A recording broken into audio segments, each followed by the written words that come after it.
अगर ये बात हृदय में आ गई कि किशोरी जो हमारी है, तो अवगुण करे समुद्र सम, गनत ना पनो जान, राई के सम भजन को मानत मेरु समान।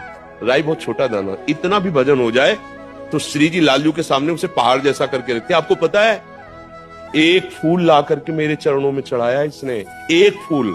तुम समझते हो हमारे चरणों में एक फूल जी, राई के सम भजन को मान और समुद्र के समान अपराध बन जाए, मानती नहीं। देखो हमारी श्री जी का स्वभाव, अवगुण करे समुद्र सम, गनत ना अपनो जान।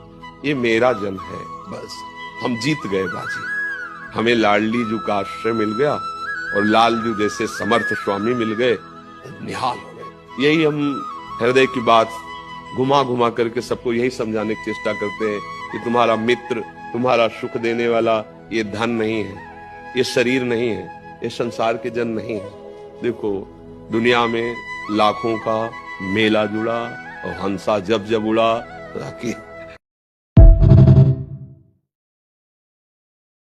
एक बार हृदय में अंदर बैठा लीजिए, मेरी लाडली। फिर इसका चमत्कार, जैसे पौधा बीज रोपा तो फिर अंकुरण होता है, फिर पौधा होता है, फिर पूरा वृक्ष होता है। जब ये वृक्ष रूप में आ जाएगा ना मेरी लाडली, तो हजारों को उद्धार तुम कर दोगे।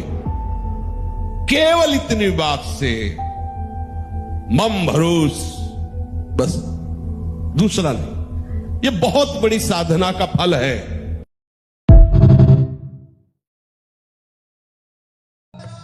भक्त जब तक त्राहिमाम नहीं बोलेगा तब तक हरि इंतजार कर रहे हैं, लेकिन मेरी लाडली जो नहीं, हमने नहीं बुलाया। हा किशोरी, ऐसा नहीं। ये हा किशोरी प्रेम में निकल सकता, दर्द में नहीं। हरि से भी ज्यादा महादुलार लाडली जो, क्योंकि हरि इंतजार करते। देखा,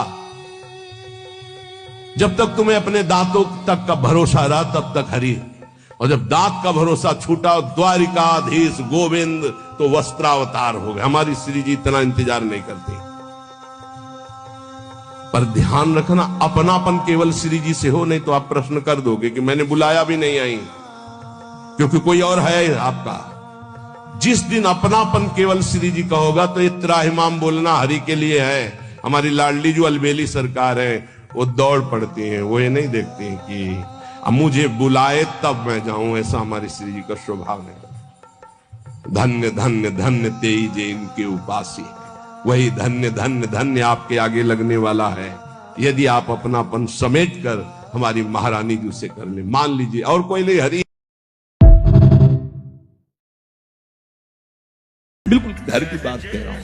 प्रिया जी का स्वभाव है, लूट लो, लूट सके तो लूट। बहुत भोरी है प्रिया जी, बहुत। राधा राधा इतने में रीझ जाएंगी। महान तो कहना ही क्या है, सब महानों के महान उनकी भ्रकुटी को जोहते रहते, उनके मुख को जोहते रहते, उनकी रुचि को जोहते रहते।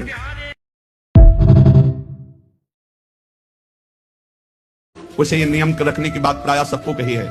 श्री जी का चरणामृत, गुरु जी का चरणामृत जरूर पास रखना। जिसके पास चरणामृत की सुविधा ना हो तो हम चरणामृत कुंड का नाम ले रहे हैं।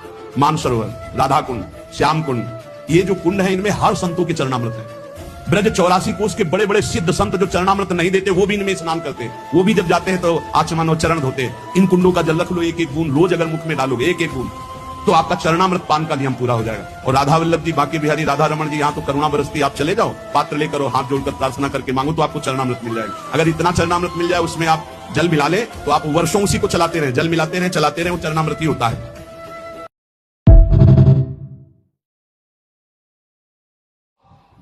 सहनशील, जो जितना सहन कर सकता है, भूख प्यास, गर्मी सर्दी, मान अपमान, निंदा स्तुति, राग द्वेष, सब सहना है। इसको वाणी को बस खोलना है तो राधा राधा राधा, श्री जी का जस, नहीं तो मौन चुप कर लो, तुम्हें जो कुछ करना है। सब कुछ सहना है, हमें कुछ उत्तर नहीं देना है।